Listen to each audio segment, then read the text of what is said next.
a huge window at a Madison Public Library, and a little girl, 5 years old, coming out of. Can you hear her? Yeah. Okay. Looking at you.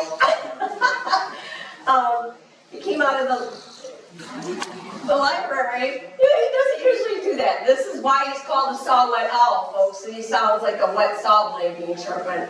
But he's talking to somebody over that way. So anyway, they came out of the library. He had hit a window, which is common with saw wet owls. They just, they're flying and they hit the window, or they're chasing a bird or something. And he has a permanent wing injury. And so the little girl told her dad. They told the library. They got a box. They brought him, and the rest is history. And my grandson named him. He said, "What happened to him?" I said, "He hit a window." He said, "Oopsie, he made a mistake." He is our most requested ambassador at Whet. We've taken in 6 saw-whet owls in the last almost 30 years. They're common, but they're just very tiny. He weighs 3 ounces. That's it. He can fit in your mom's coffee cup, right? You've never seen him. This is as big as they get. Again, they're the tiniest owl in the Great Lakes region. They are a cold weather owl, so they often nest up in Canada. So this is Garfield. He's a 2-year-old great horned owl. He is a male. Females are bigger. In all species of raptors, females are larger by 30%. That has to do with hunting. So there's a lot more smaller prey base for the male to be a more successful hunter, and less competition between the male and the female. This is the largest native owl in this area. So when I say native, I mean they nest here. So they are related to the snowy owl. The snowy owl is bigger, but they're not a native species to the lower 48 states because they nest way up, into the Arctic. So they're a visitor, but they're not considered a native species. Garfield weighs less than 3 pounds. He weighs about 2.5 pounds. Females can be 3 to 3.5 pounds. He's showing off his plumicorns. Do you know what his plumicorns are? Everybody show us what his plumicorns are. There we go. And I heard the word ears. They're feather tufts, so they're there for camouflage and for communication. Remember, their ears are located here off to the side of their eyes. So very large eyes. When he was a very young little owl, maybe a week or so old, he blew out of a nest. And instead of the person that found him turning him in, calling him a DNR or rehabilitator, they took him home and thought they could keep him as a pet. And in that time, he imprinted. So all he saw was a human face. He thinks you're all great horned owls in the room, which is why he's very interactive and he's vocal. So he's just vocalizing with you back and forth. It's a social behavior. We don't want people imprinting birds because they're not releasable. They don't know the dangers of other predators. He'll never breed because he doesn't know what he's supposed to breed with. We don't breed in captivity, but it's not, he's never releasable, and that's too bad. We let a elementary school in Janesville, where we're very close to, name him when he was young.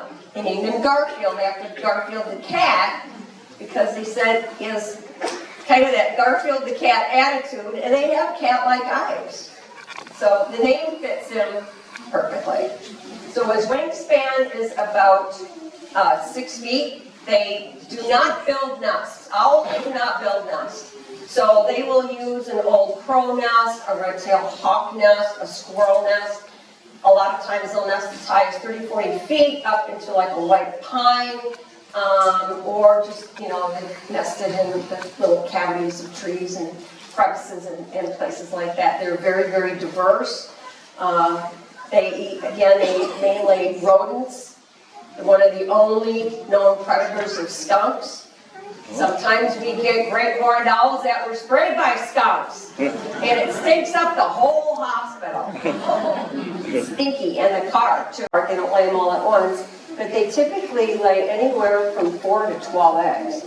So our woodland owls, like barred owls, great horns, typically lay 1 to 3 eggs, and they're a bigger egg. Um, this is a snowy owl foot compared to a great horned owl. They're in the same family, the bubo family, okay? This is a bigger bird than this bird, but look at the foot. He's bubo, B-U-B-O, B-O-B-O. That's the Latin term, bubo. It's just fun to say. People do, they call them bubos, you know, like, hey, there's a bubo, you know, it's because they're in that family. So this is from a great horned owl. Look at that foot. Okay, this bird is pulling through long grasses, catching rabbits, you know, squirrels, orange spring. This bird is catching small lemmings. You know, this bird can plunge its foot 12 inches beneath the snow surface. They have a lot more padding, okay, like built-in snowshoes, so their feet don't get caked up with snow and they're not sliding around on the ice and the snow. Okay, so everything has a reason. This bird has about 20 to 25,000 feathers on its body to insulate them up to 60 degrees below zero. And then a bald eagle has about 7,000 feathers on its body. Okay, show you that. And then lastly, we'll show you the wing. So what happened, that all came from the same snowy. This was a second-year immature bird that was hanging around the Platteville Airport in southwestern Wisconsin. And when a small plane was taxiing in, he flew up in front of the windshield and got hit. That was very sad. Nobody meant for that to happen. They will sometimes, when they migrate from the Arctic, they will hang out at places that looks like the Arctic, wide and open. So, you know, big, huge, you know, areas of farm fields or, you know, airports. We have a situation near New Glarus, Wisconsin, which is about 45 minutes west of us, where a snowy owl showed up and has been hanging around in town for 6 weeks. And what's happened is it's a media frenzy. And that poor bird has been stalked. It's one thing for people to go and take pictures, but when they're doing things to chase it, to get the action shot, chasing it towards the road. I had the Greene County Sheriff, the sheriff, called me at 8 o'clock this morning as I was leaving to talk to me about that. And he said, you know, nobody wants to have to move the bird. That's not even an option. But what they're having, we've been in communication, the bird's doing well, is that people are lining up, they're parking illegally, it's on a highway, they're blocking the hospital entrance. It's just, you know, and it's just on the news, and you get people want to see it, but they stay there for hours, and that's their full-time job now, the police, is to disperse the crowd. And it's like, you know, it'll start making its journey back in a few weeks, but, you know, hopefully people leave it alone, because if it gets chased in the road, we know what can happen. Frayed edges of the feathers, and they're a pretty good-sized bird. Okay. So now we're going to bring out Wesley. So I'm going to ask everybody to just put your cameras down. Wait till Wesley comes out. He's going to stretch his wings, he always does, and then he sits like a little gentleman, okay? But he's been in here a while, and they're a very high energy, nomadic bird. Nomadic means that they're always on the move, and they're the largest owl in North America. So he's a pretty special bird. We're going to give him a minute to settle in, folks, okay?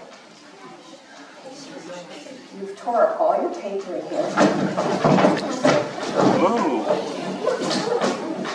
Come on, let's flap your wings for a minute. Where? You good?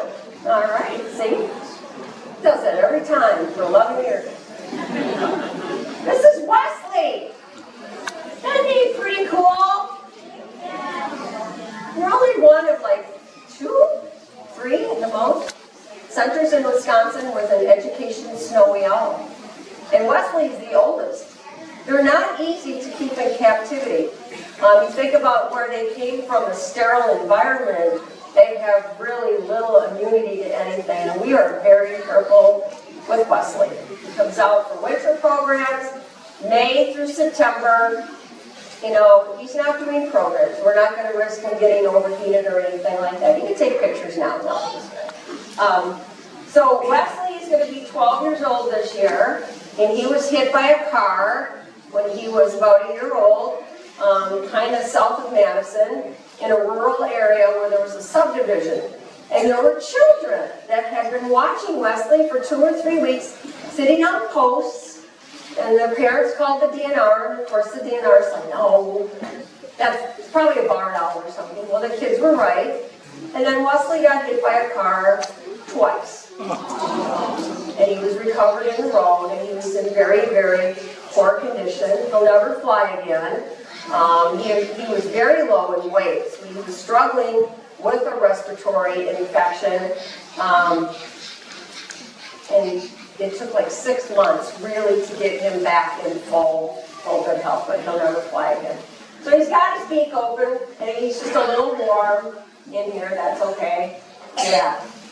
Right. His wingspan is about 4 feet. He's very similar in size to Garfield, but technically they are bigger. So he weighs 3.5 pounds, so he's a pound heavier than Garfield. They're very stocky, very bulky birds. The females can be 4 pounds heavier. So the females can be really big. The females have a lot of dark stripes and heavy barring to camouflage them when they nest on the ground. So they don't build nests. They make a stripe in like a mound of dirt, like a bowl, and then they lay their eggs in there, and the male does all the hunting. He will hunt for 30 days without sleep consecutively and just keep lining it full of lemmings for when those young hatch. So the biggest threat to snowies is man, polar bears, avian flu, because they eat a lot of waterfowl, and other things. So they eat mainly the lemmings. They will take like small Arctic hare, small Arctic fox, and they'll take fish. They'll go into bays and creeks and